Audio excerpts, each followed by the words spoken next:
क्या आप जानते हैं कि कुरान में ऐसी आयतें मौजूद हैं जो जिंदगी की शुरुआत के बारे में बात करती हैं? कुछ लोग कहते हैं कि ये आयतें मॉडर्न साइंस से मेल खाती हैं, जबकि कुछ इसे सिर्फ इत्तेफाक मानते हैं या गहराई से खाली समझते हैं। कहा जाता है कि ये आयतें इंसानी जिस्म की बनावट, जिंदगी के बुनियादी हिस्सों, जेनेटिक कोड्स और जिंदगी की शुरुआत और उसके विकास के राज को उजागर करती है। पहली नजर में ये आयतें बहुत ही सिंपल लग सकती हैं, लेकिन यही आयतें दुनिया के बड़े साइंटिस्ट्स जैसे प्रोफेसर कीथ मोर और डॉक्टर गैरी मिलर को इस्लाम अपनाने पर मजबूर कर देती हैं। और इन्हीं आयतों ने मशहूर डॉक्टर और लेखक मॉरिस बुकैले को अपनी पूरी जिंदगी कुरान और साइंस के बीच तालमेल ढूंढने में लगा दी। आखिर क्या वजह है कि ऐसे बड़े और तर्क शक्ति वाले लोग अपने विश्वास को बदलने पर मजबूर हो गए? जरूर इन आयतों में कोई गहरी सच्चाई छुपी है, कुछ ऐसा जो सोचने पर मजबूर करता है। लेकिन ऐसा क्या है जो उन्होंने पाया? इस रहस्य को समझने के लिए हमने गहराई से देखा और एआई की मदद ली। हमने इन कुरान की आयतों का साइंस की नजर से एनालाइज किया। जो नतीजा निकला वह आपकी सोच को बदल सकता है और नई समझ के रास्ते खोल सकता है। यह सफर आपको एक नई दुनिया की झलक देगा। हमारे साथ बने रहिए, क्योंकि हम इन आयतों को समझने की कोशिश करेंगे और जानेंगे जिंदगी की शुरुआत और उसके गहरे मायने। आज साइंस ने जिंदगी के कई रहस्यों को हल कर लिया है। इंसानी जीनोम का नक्शा तैयार कर लिया गया है, सबसे छोटे कणों को देखा गया है और मां के गर्भ में इंसानी विकास की प्रक्रिया को समझा गया है। अब हमें यह मालूम है कि पानी हर जिंदगी को जिंदा रखता है। जेनेटिक मटेरियल किसी भी इंसान की खासियत तय करता है और इंसानी विकास के जटिल स्टेज कैसे पूरे होते हैं। लेकिन अगर हम 7वीं सदी में वापस जाएं, तो उस वक्त इन बातों की कोई समझ नहीं थी। मां का गर्भ उस दौर में एक ब्लैक बॉक्स की तरह था, जिसे समझना नामुमकिन था। न माइक्रोस्कोप थे, न कोई वैज्ञानिक सिस्टम। फिर भी 7वीं सदी में कुरान ने ऐसी आयतें दी जो इन प्रक्रियाओं का जिक्र करती हैं। क्या ये पुराने अल्फाज आज की साइंस से मेल खाते हैं? अगर हां, तो उस वक्त ये इल्म कैसे मुमकिन था? क्या ये ग्रीक दार्शनिकों से लिया गया था या किसी और जरिया से? इसका जवाब ढूंढने के लिए हम एआई का सहारा लेंगे। हम उस दौर की सीमाओं को समझेंगे और ये पता करेंगे कि ये आयतें आज की साइंस से कितनी जुड़ी हुई हैं। चलिए गहराई से देखते हैं। कुरान इंसानी तख्लीक का जिक्र इस दिलचस्प बयान से करता है। उसने इंसान को मिट्टी से पैदा किया, जो पकी हुई मिट्टी जैसी थी। 7वीं सदी में इंसान की तख्लीक को अक्सर कहानियों और अंदाजे से बयान किया जाता था, लेकिन कुरान का मिट्टी का जिक्र इंसान की तख्लीक को धरती के हिस्सों से जोड़ता है। आधुनिक साइंस इस बात को मानता है कि इंसानी जिस्म उन्हीं हिस्सों से बना है जो मिट्टी में पाए जाते हैं, जैसे कार्बन, हाइड्रोजन, नाइट्रोजन और ऑक्सीजन। एआई का विश्लेषण बताता है कि यह बात साइंस के नजरिए से बिल्कुल सही है। इसे बायोलॉजी लिब्रे टेक्स्ट्स और एनसीईआरटीज बायोमोलिक्यूल्स जैसे सोर्सेस ने भी सपोर्ट किया है। फिर भी सवाल यह उठता है कि क्या यह बस एक तसव्वुर, इमेजिनेशन था या इत्तेफाक? चलिए आगे बढ़ते हैं और दूसरी आयतों को देखते हैं। कुरान जिंदगी के बारे में एक और दिलचस्प बयान देता है। और हमने हर जिंदा चीज को पानी से बनाया, तो क्या वो ईमान नहीं लाते? 7वीं सदी में जिंदगी की तरजीब और उसकी पानी पर इल्तमास की समझ बहुत ही सीमित थी। ये ख्याल कि तमाम जिंदा मखलूकात पानी पर मबनी है, उस वक्त इंसान की समझ से काफी बाज था। आज के जमाने में साइंस ये तस्दीक कर चुकी है कि पानी तमाम जानी मखलूकात के लिए जरूरी है। ये इंसान के जिस्म का तकरीबन 60% हिस्सा बनाता है और सेल की स्ट्रक्चर और बायोकेमिकल प्रोसेस में अहम किरदार अदा करता है। एआई ये तस्दीक करता है कि ये मॉडर्न साइंटिफिक अंडरस्टैंडिंग से बिल्कुल मुताबिक है, जैसे Alberts et al S molecular biology of the cell में भी जिक्र है। ये रिश्ता काफी दिलचस्प है और ये स्टेटमेंट सीधा है, लेकिन क्या इसमें कोई बेख्तियार नजर है या ये इंसान के जिंदगी के असल मकसद को समझने का गहरा और पुरकशिश इल्हाम है? चलिए इसे ज्यादा जानें। जिंदगी के बुनियादी असल से कुरान भी 2 जिन्स, मर्द और औरत की तख्लीक का जिक्र करता है। और उसने दोनों जानदार, मर्द और औरत, को एक ज़रात से बनाया जबकि वो निकलती है। ये आयत अंडरानी जाम का रोल दिखाती है, जो आज की साइंस ने भी तस्दीक किया है। हम अब जानते हैं कि अंडा को बीज से फर्टिलाइज करके जिंदगी का आगाज होता है और उसका एक्स या यू क्रोमोसोम यह तय करता है कि बच्चा मर्द होगा या औरत। यह दृष्टि सिर्फ 20वीं सदी में हुई थी। एक और आयत यह बात ज्यादा जोर देती है। क्या वो एक ज़रात का कतरे नहीं था? फिर वो एक छिपने वाले खून की जैसे चीज बन गया। फिर उसने उसे बनाया और इस तरह तख्लीक की और उसे 2 जानदार बनाए, मर्द और औरत। इन दोनों आयतों का मिलके अंडरानी जाम के सेंट्रल रोल को दिखाना और छिपने वाले खून का जिक्र, जो कि मॉडर्न एम्ब्रायोलॉजी से मुताबिक है, बहुत अहम है। 7वीं सदी में रिप्रोडक्शन की समझ बहुत कम थी और जेंडर का तय अक्सर मां या माहौल के असर पर डाला जाता था। क्रोमोसोम्स और फर्टिलाइजेशन के इल्म के बिना एक इंसान का वजाहत सिर्फ मां के अंडे पर भी हो सकती थी। लेकिन कुरान ने बार बार अंडरानी जाम को स्टार्टिंग पॉइंट के तौर पर जिक्र किया, जो कि मॉडर्न दृष्टि से बिल्कुल मिलता है। क्या यह तफसीली समझ सिर्फ एक अच्छा तकद्दुर थी या फिर यह इल्म था जो उस वक्त के लिए बेहद से ज्यादा था? कुरान सिर्फ मर्द और औरत की तख्लीक तक नहीं रुकता, ये इंसान की तरक्की के हर कदम को भी बहुत ज्यादा गहराई से बयान करता है। हमने इंसान को एक पानी के कतरे से बनाया, फिर उसे एक प्यास बनाया, फिर उसे एक मांस चीज बनाया, फिर उसको हड्डी बनाया और उसके ऊपर गोश्त डाला, फिर उसे एक और तख्लीक बनाया। तो बहुत मुबारक है अल्लाह, जो सबसे बेहतरीन बनाने वाला है।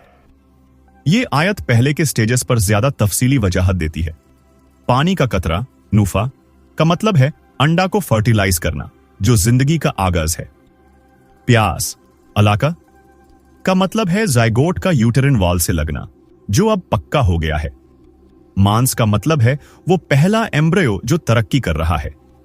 हड्डी का बनना और फिर मांसपेशियों के लेयर का लगना मॉडर्न एम्ब्रायोलॉजी से मुताबिक है, जहां ऑसिफिकेशन पहले होती है और फिर मांसपेशियों का बनावट होता है। इन वजाहतों की तरतीब और डिटेल्स बहुत ही उम्दा है, खास तौर पर जबकि यह वह का वक्त था।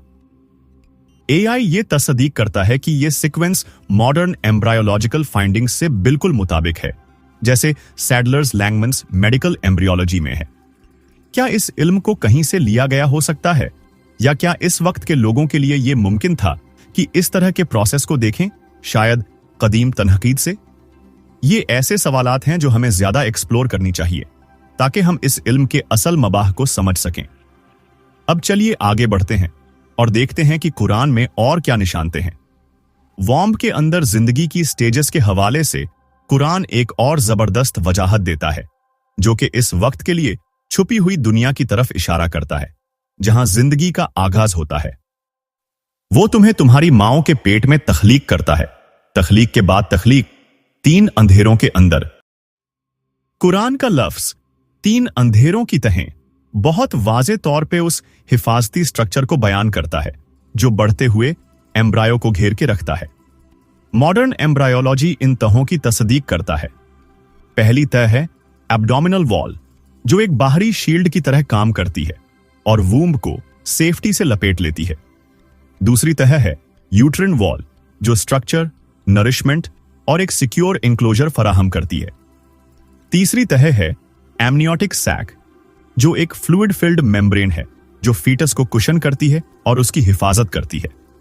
ये 3 तहें मिलकर एक इंट्रिकेट और सिक्योर डिजाइन बनाती हैं जो एम्ब्रायो को फिजिकली प्रोटेक्ट करती हैं और उसे पूरी तरह से छुपाए रखती है। कुरान का शब्द लेयर्स ऑफ डार्कनेस इस कंसिल्ड और प्रोटेक्टिव डिजाइन को बिल्कुल सही तरीके से कैप्चर करता है, जो मॉडर्न एम्ब्रायोलॉजी के साथ मैच करता है। इस डिस्क्रिप्शन की प्रिसीजन को the developing human clinically oriented embryology जैसे कामों में डॉक्यूमेंट किया गया है, जो इन तहों की रोल्स को कंफर्म करता है, जो फीटस को शील्ड और सस्टेन करने में मददगार है। एआई भी इस अलाइनमेंट को वेरीफाई करता है और कुरानी डिस्क्रिप्शंस और साइंटिफिक अंडरस्टैंडिंग के बीच का कनेक्शन हाईलाइट करता है। क्या यह सब कुछ हमें सोचने पर मजबूर नहीं करता? चलिए देखते हैं कि साइंस और एआई इस इंसाइट को कहां से आने की तस्दीक या वजाहत करते हैं। जब कुरान के डिस्क्रिप्शंस मॉडर्न डिस्कवरीज के साथ अलाइन करते हैं, तो ये हिस्टोरिकल अंडरस्टैंडिंग के मुकाबले कैसे लगते हैं? इसे समझने के लिए सोचिए, एरिस्टोटल के वक्त एम्ब्रियोलॉजी एक स्पेक्युलेटिव फील्ड थी जो वेग ऑब्जर्वेशंस पे बेस्ड थी। उसने कहा था कि मेल स्पर्म से फॉर्म प्रोवाइड करता है और फीमेल मैटर प्रोवाइड करती है और फीटस एक ही वक्त में फॉर्म होता है, स्टेजेस में नहीं। गालन, जो कई सदियों बाद आए, उन्होंने डेवलपमेंट के पीरियड्स का जिक्र किया, लेकिन उनके पास कुरान के डिस्क्रिप्शंस की प्रिसिजन या ऑर्डर नहीं थी। मिसाल के तौर पे उन्होंने मसल्स के बनने से पहले बोन्स के फॉर्मेशन का जिक्र नहीं किया, जो मॉडर्न साइंस ने सही पाया है। इसके बरक्स कुरान एक step by step process present करता है, जो कि फ्लूइड की ड्रॉप से शुरू होती है, फिर क्लिंगिंग क्लॉट, लंप, बोन्स और फ्लैश तक बढ़ती है, जो मॉडर्न एम्ब्रियोलॉजी के साथ रिमार्केबली मैच करती है। क्या ऐसे मिराक्युलस इंसाइट्स के लिए कोई और एक्सप्लेनेशन हो सकती है? जैसे हमने पिछले चैप्टर्स में देखा, एआई ने इन कुरानी आयतों को लाइफ के ओरिजिन के हवाले से मॉडर्न साइंटिफिक डिस्कवरीज के साथ अलाइन करते हुए कंफर्म किया है। लेकिन यह अभी तक नहीं बताता कि अगर यह नॉलेज 7th सेंचुरी में नहीं थी तो यह कैसे आई। क्या गर्भवती महिलाओं के शरीर का विच्छेदन या गर्भपात हुए शिशुओं ने यह अंतर्दृष्टि दे सकते थे? या फिर क्या कोई और तरीका था जिससे इन इंट्रिकेट स्टेजेस ऑफ डेवलपमेंट को ऑब्जर्व किया जा सकता था? एम्ब्रियोनिक डेवलपमेंट माइक्रोस्कोपिक लेवल पर होता है और प्रेगनेंसी के पहले कुछ हफ्तों में ये वो स्टेजेस हैं जो पूरी तरह से छुपे हुए होते हैं और बिना एडवांस टूल्स जैसे अल्ट्रासाउंड्स या माइक्रोस्कोप्स के देखे नहीं जा सकते। डाइसेक्शंस या मिसकैरेजेस शायद बाद के स्टेजेस को रिवील कर सकते थे, लेकिन वो कभी भी कुरान के वर्सेस में दिए गए प्रिसिजन और सीक्वेंस को प्रोवाइड नहीं कर सकते। एआई ने यह कंक्लूड किया कि ये डिस्क्रिप्शंस ऐसी नॉलेज रिफ्लेक्ट करती हैं जो 7वीं शताब्दी के टूल्स और मेथड्स से अचीव नहीं की जा सकती थी। ठीक है, लेकिन इंट्यूशन या कोइंसिडेंस के बारे में क्या? अगर ये डिस्क्रिप्शन 7वीं शताब्दी के टूल्स से देखी नहीं गई या डिड्यूस नहीं की गई थी, तो इन्हें गेस करने की क्या चांसेस हो सकती थी? एआई ने प्रोबेबिलिटीज इवैल्यूएट की और नतीजे चौंकाने वाले थे। एक स्टेज को एक्यूरेटली डिस्क्राइब करने की प्रोबेबिलिटी, जैसे क्लिंगिंग क्लॉट, जाइगोट इम्प्लांटेशन, बहुत ही अनलाइकली थी, 1% से भी कम। अगर मल्टीपल स्टेजेस को सही ऑर्डर में डिस्क्राइब किया जाए, जो माइक्रोस्कोपिक और सीक्वेंशियल प्रोसेसेस हैं, तो उसकी प्रोबेबिलिटी 1 करोड़ में से 1 से भी कम है, जो कि प्रैक्टिकली 0 है। ये इम्प्रोबेबिलिटीज दूसरी इंसाइट्स तक भी फैलती हैं, जैसे वाटर की रोल इन लाइफ, स्पर्म की रोल इन जेंडर डिटर्मिनेशन और एम्ब्रियोनिक लेयर्स की डिस्क्रिप्शंस।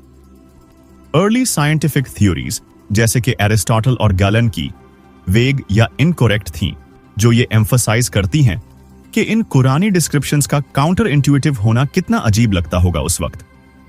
एआई का अनबायस्ड कंक्लूजन, ये डिस्क्रिप्शंस गेस, डिड्यूस या ऑब्जर्व नहीं की जा सकती थीं, जो 7वीं शताब्दी के टूल्स, नॉलेज या मेथड से की गई हों। हमने ऑल्टरनेटिव एक्सप्लेनेशंस को खत्म कर दिया है। क्या यह वही कंक्लूजन है जो फेमस साइंटिस्ट ने निकाला? हर चीज जो हमने एक्सप्लोर की, एम्ब्रियोनिक डेवलपमेंट के प्रिसाइज स्टेजेस, मॉडर्न साइंस के साथ अलाइनमेंट और 7th सेंचुरी में ऐसे नॉलेज का होना इम्पॉसिबल होना, एक अनडिनाइबल ट्रूथ सामने आता है।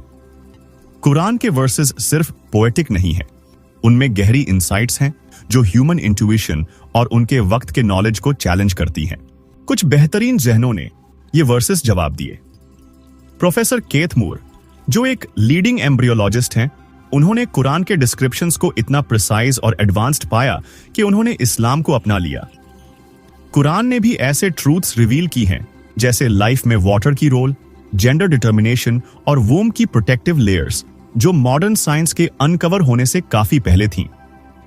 डॉक्टर गैरी मिलर, जो एक फॉर्मर क्रिश्चियन थियोलॉजियन और मैथमेटिशियन हैं, उन्होंने कंक्लूड किया कि ऐसे नॉलेज इंसान का काम नहीं हो सकती थी। इसी तरह डॉक्टर मॉरिस बुकाइल, जो the Bible, the Quran and science के ऑथर हैं, उन्होंने ये देखकर हैरत एक्सप्रेस की कि ये वर्सेस मॉडर्न डिस्कवरीज के साथ कैसे अलाइन करती हैं, और उन्होंने ये अफर्म किया कि कुरान जरूर अल्लाह की तरफ से है। अगर ये सफर आपको इंस्पायर करता है तो हम और कुछ नहीं कह सकते। अब आपकी बारी है, सोचिए। चाहे आप बिलीवर हों या नहीं, ये फाइंडिंग्स गहरा सोचने की डिमांड करती हैं। दूसरों को इन रिमार्केबल इंसाइट्स का पता चलने में मदद करें। इस वीडियो को लाइक करें, वाइडली शेयर करें और अपना कमेंट छोड़ें अपना सपोर्ट दिखाने के लिए। और हमारे चैनल को सब्सक्राइब करना ना भूलें, जहां हम और कुरान, एआई और साइंस के वंडर्स का एक्सप्लोरेशन करेंगे।